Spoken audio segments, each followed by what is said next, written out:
we don't get chosen for every single job that we go up for. We don't get most of the jobs that we go up for, but we still keep putting ourselves out there. The other thing that plays into this is that it feels personal. Creative work is deeply personal. And so it feels like you're selling yourself. So if that sale doesn't land, if you put the offer out there and it isn't the one that's accepted, it feels personal. I'm gonna cry. I'm literally tearing up over here. I really am. Oh my God. Oh. Okay, actors, let's talk about the one thing we all hate to love and love to hate: rejection. You know, that magical moment when someone looks you dead in the eyes and says, "Thanks so much," and then never calls again. But here's the thing: rejection isn't a verdict on your talent, your personality, or your haircut. Today, we're going to break it down, why it hurts so damn much, what it actually means, and most importantly, how to survive it and keep your actor heart intact. Because let's face it, therapy's expensive, but podcasts are free. The Working Actor NYC, that's Patrick Richwood. Richmond House, right over there. This episode of The Working Actor NYC may contain profanity and some adult concepts, so please use your discretion. So we're talking about rejection. Welcome to our love friends all over, wherever you're listening to this or viewing us. You're in the actor tribe, and I'm going to suspect that maybe once, maybe twice, you've been rejected. Shut up. Maybe yesterday. Shut up. I don't want to talk about it anymore. It's a big thing, isn't it? It's a big, what's the word? Ingredient in the recipe, and yet it doesn't belong in the recipe at all. Or I kind of disagree with you on that. Rejection belongs in the recipe. How else are you going to learn? This is what we're going to get into, because I think I think of rejection in a different way than you do. I think. Okay. Like you think of it as an opportunity to learn. It can be, yeah. Doesn't mean it doesn't hurt. But awful, I think it's nasty, horrible. Kill it. Get that knife. Kill it.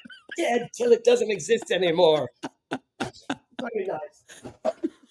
Oh God, she's getting props. Right. You think of it like, oh, it's an opportunity to learn, and I'm like,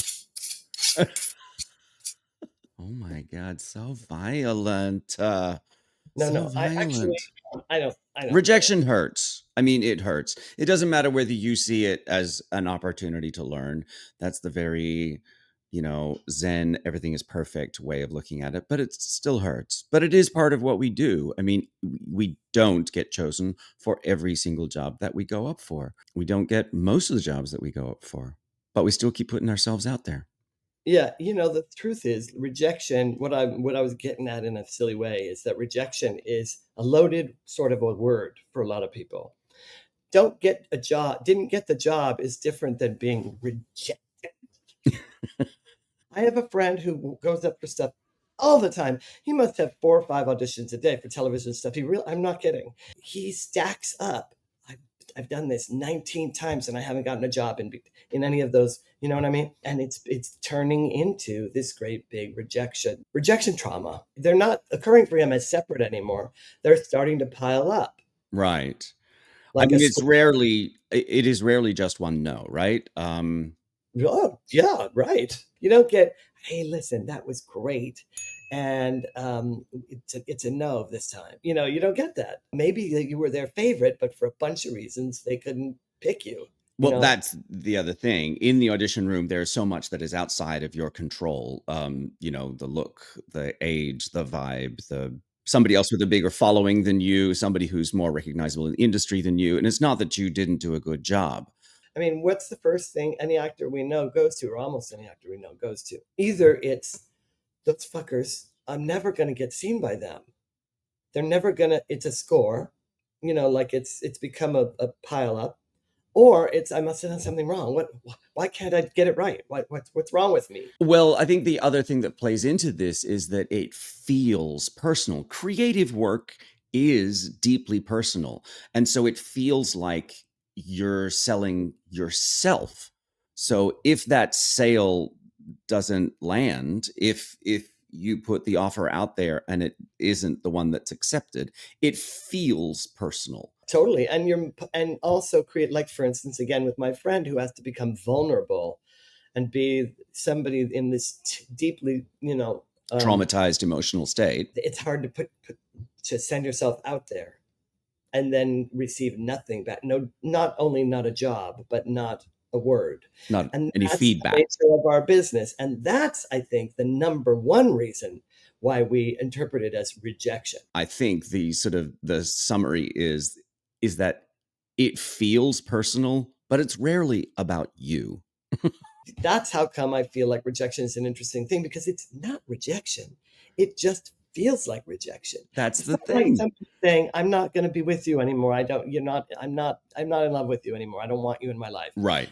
It's more like, I don't want this color shirt today. That's the thing. The rejection, as we keep calling it, until we come up with another word, we're going to keep using that word. But putting the shirt back on the rack just means there's a different shirt. Sometimes they've already offered the role to somebody else. Sometimes you're too tall to play opposite the person they want you to play opposite. Sometimes you're too young or too old. Do you know Yeah, what I mean? sometimes the shirt just doesn't go with the pants you already have. Exactly right. So we're going to Exactly beat right. this metaphor into the dirt. Nothing happened except we didn't get that job. It wasn't personal. Nobody got up and spat in my face, Right. slapped my face and said, get out and never come back. You know what I mean? Well, that's your personal life. I'm talking about professional life. Yes. Exactly. They do that to me all the time in the real world. Hi, my name is Get Out. Hoit. And I mean, I guess the thing is, our job isn't to book every role. Our job is to show up. Our job is to be seen. Our job is to be ready. If you can reframe your mindset to, my job is to show up and show what I have, and here's my version of the role. Here's my interpretation. Let's get into some practical strategies to survive and keep going. What you got, Patrick Richwood? What's your favorite? My favorite probably is don't make shit up. I coach this all the time with my friends. I'm constantly saying to myself, Patrick, don't make shit up, because people tend to go, well, it's because da da da da da da da, or I know that I know what she's thinking. She doesn't like me because the last time I da da da da da, or well, I could see that they were doing this and this and the thing. So I know that, or any number of million possible, combinations thereof. Uh-huh. And it's all made up. The only thing you know is you went in and did it. Right. That's it. It That's all you know. sounds they sound like excuses or like escape clauses in a way. It's like, oh, I know why I didn't. I know why it didn't. It was because of I this think one you're little right. thing. Yeah, the brain wants to go, it's not my fault. Right. Or Right. another thing too the brain wants to do, which is even in front of it's not my fault. And this is an ancient human brain thing. Yeah. Is I have to figure out how to make meaning out of this. I have to define this. And we're in an indefinable art form, in an pretty indefinable business model. So you can't, it's like trying to make meaning out of, it's really like trying to control something. I think that's what it is. The brain just wants to like sort of like get the reins on it, and have a bit of control over it. And all of that trickles down until it's, well, it means this. This is why. This is why it happened. Right. This is what they thought. This is what I did. This is what they said. This is what it meant. These are the other people were thinking, and blah blah blah blah blah blah blah. I'm just making up a tip of the iceberg for you, Yeah. Yeah. but it's all made up, because it's all entirely made up. There might be loads of evidence for why you think that's true, but it's made up. I think it's valid to sort of debrief after an audition, but then you have to detach. You can reflect and then move on. You're actually leading beautifully into one of my strategies, which is check in with the tribe. Like, Oh yeah. talk to your people, and I'm looking at one of them, normalize the experience. And this is, for the viewers at home, this is exactly what I get.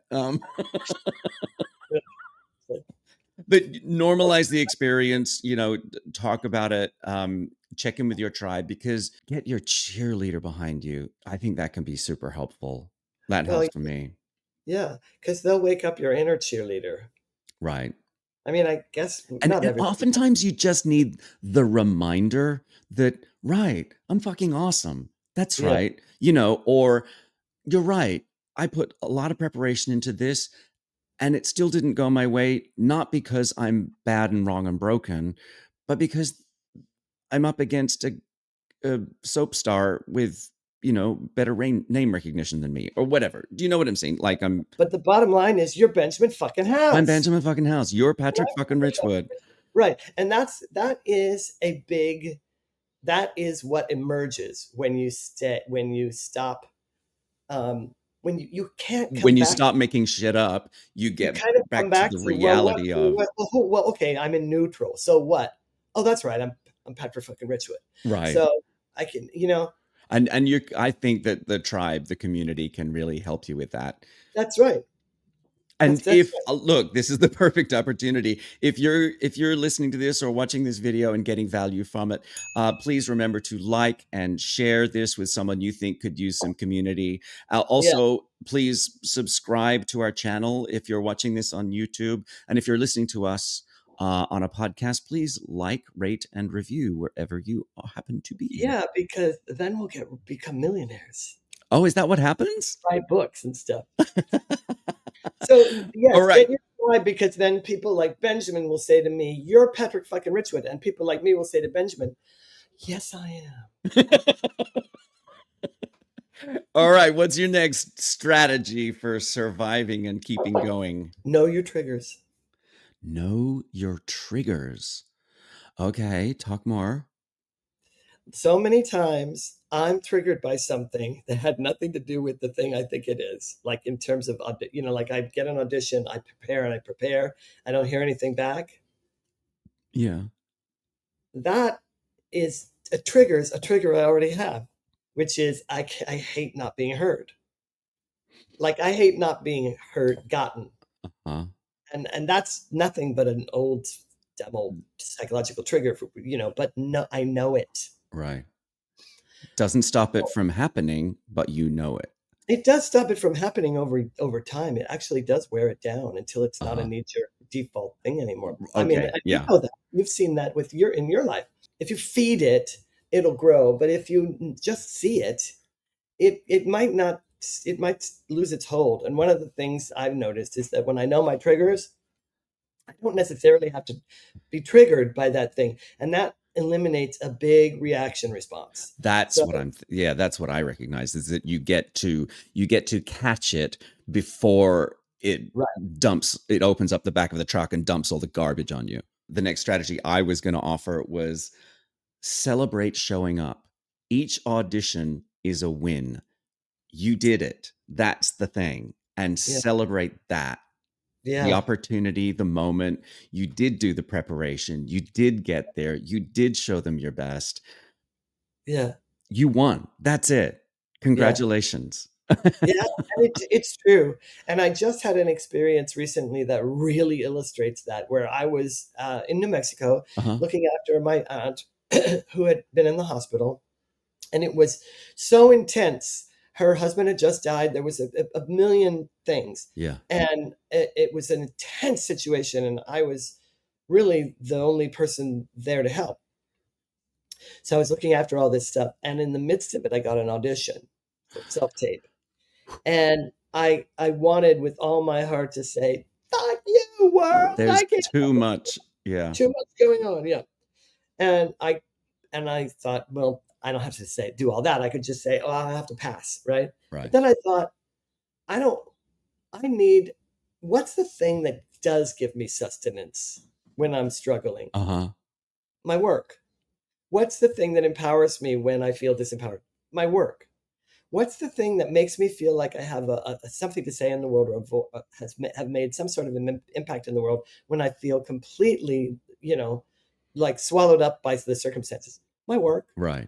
And I thought, if you don't take the time and do this audition, you're by you're um saying no to probably the greatest medicine in the world for what ails you. The thing So that's going to heal you at this yeah, moment. and it's not, and it wasn't the job, it was just the It was the opportunity to do work. the work. Yeah. So I dug in. Yeah. I set the things aside. I told my aunt, I made it, it was hard. Oh You saw God. me during that I time. It can't was even hard to get imagine. anything else done. Yeah. And I hung a sheet. I got in the right frame of mind. I learned the material. I found the music, I did sang the song, did the thing. I booked it. I'm gonna cry. Now, I'm gonna literally get tearing up over here. I really am. Oh my God. Oh, uh-huh. Such a why not softie. rush you? I'm such a fucking pillow. No, Oh, because it does, it hits you in the heart because you go, it's not the job that has me tell this story.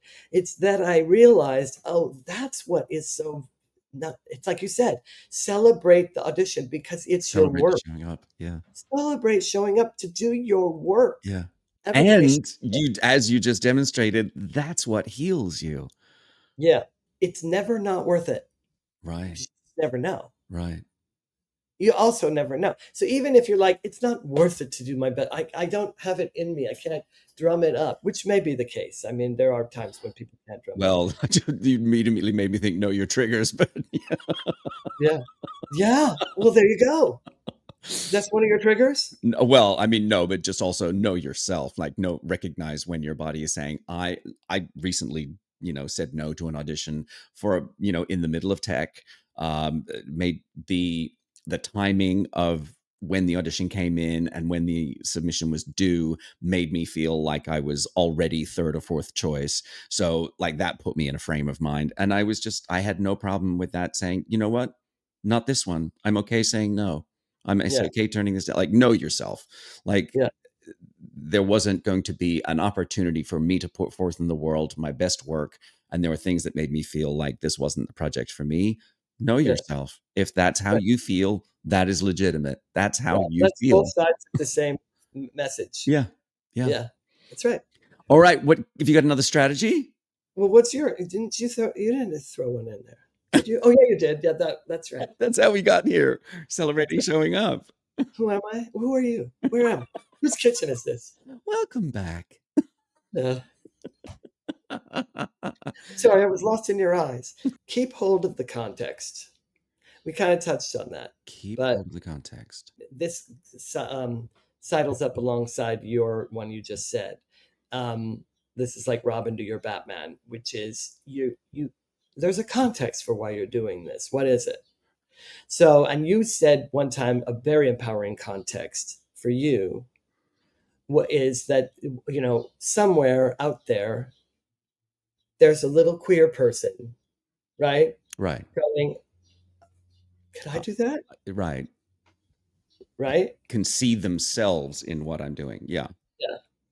And what an empowering, like what a powerful rocket fuel gets you up and gets you out of bed context that is. Right. And I dare say, if you had been leaning towards doing it, that audition in the midst of tech and everything, but too frustrated to do it, or too embedded in, well, probably the third choice anyway. You weren't on that side of the line. You were on another side of the line. But if you had been on that side of the line, right, you could have gotten into an empowered place about doing it had you been leaning towards doing it by remembering that context. Right. And I guarantee you it would have disappeared all the objection.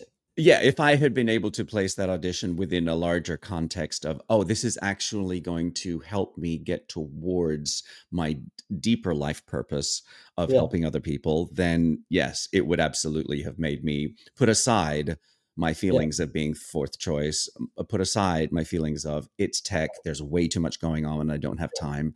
I Yeah. think that was really what was driving it, and that's healthy. Yeah. I think what was really driving it in your case, it sounds like to me, was, you know what? There's a point where you're supposed to say no because it's just not healthy. And the way you know if you got it right, if you got it clean, I should say, is if you can let it go after that. If you Oh, completely detached. right. Completely detached from that. It's only when you're like washing the dishes the following week and you're going, oh, yeah, well, God, I you should know have, what? maybe I Well, should. Yeah. Yeah, that's when you go, I think I didn't manage to do that cleanly. Note to self, let me get it clean next time. We face these decisions all the time. Yeah. Yeah. I do have one more strategy that often works for me when I'm feeling down about, whether or not I book something. Stay busy. Get yourself moving. Get involved. I have a lot on my plate, and they're all things that I enjoy. The sooner I can dig back into work that nourishes me, that makes me feel like I'm contributing something to the world, the Uh-huh. easier it is for me to go, oh, great. I did not get a call back for the leading role in a national tour with a director that I really enjoy and love. I didn't get that call back. Right. Moving on. I have a Baggage, pod anyone? I have a podcast episode to edit. Let me go do that helpful thing because That's it right. helps me. Oh yeah, I didn't get that job that I went in for at 3:45 on Thursday the 7th at night. You know To exactly what that I'm talking director about. whose initials are That I traveled down from the Goodspeed world's to New greatest York director. for Yeah, on my day off for. Yeah. which took exactly 4.7 hours on the bus, the train, and you know, the bicycle. You just gotta stay busy. Like, get on with it. Well, get on with it's different than stay busy. I think I think that stay busy is good because I think structure is good. Uh-huh. I think structure is healthy. Structures gives us something to hang our stuff on, our lives on, if you will. I It mean, helps me. our I'm a lives big are structure our lives. bunny. Yeah, structure is wonderful. Yeah. One of the keys with staying busy is a quote by James Clear that I really, really love, is that we don't rise to the level of our goals, we fall to the level of our systems. So if you have in place systems that sustain you, whether that's showing up regularly at the gym, taking care of your nutrition, making sure that you're getting the right amount of sleep, whatever those systems are, checking in with your tribe, talking to your community, one-on-one time with your family, all Hanging of on to those your paycheck. systems Yeah, that you have, yeah. that's what you fall to. So if you can up-level your systems, that's what's going to get you closer to your goals. I like that. Up level your systems. Yeah. Yeah. Yeah. And systems are just there to serve a structure. Right. I And mean, if you have a context on top of that, golden path to victory. I think that's the key to it all. I think that all of those things we just mentioned are merely paint on a canvas called context. Yeah. Know I why really you're doing do. it. Know I why you're doing really, it. really do. Know why you're doing it. Know exactly who you are. And Yeah. So just to wrap up our strategies, think about using rejection as fuel for more training, sharper audition technique. Show up, stay ready, move on. So a reminder to our listeners, if you're getting rejected, guess what that means? You're in the game. You're doing it. So what I would like to invite our listeners to do this time is please share with us your toughest rejection story and what got you through it. You can do that here in the comments on YouTube or send us a DM to the Working Actor NYC on Instagrams. Let us know. yeah, and if it didn't get you through it, ask us a question. Yes. There's something we can offer you in our seasoned, wizened old wisdom. I think we realized many episodes ago, we've been doing this for decades. Decades. We have We have together, some wisdom. many, many thousands of years of experience. And we are ready to share what we know and happy to help. Subscribe for more Actor Real Talk. And you got this. Keep showing up. Keep showing up. And you can show up with no sleeves on and demonstrate your guns to everybody like Patrick's doing right now. Really, look at the War. Farmer tan. So hot. It's hot.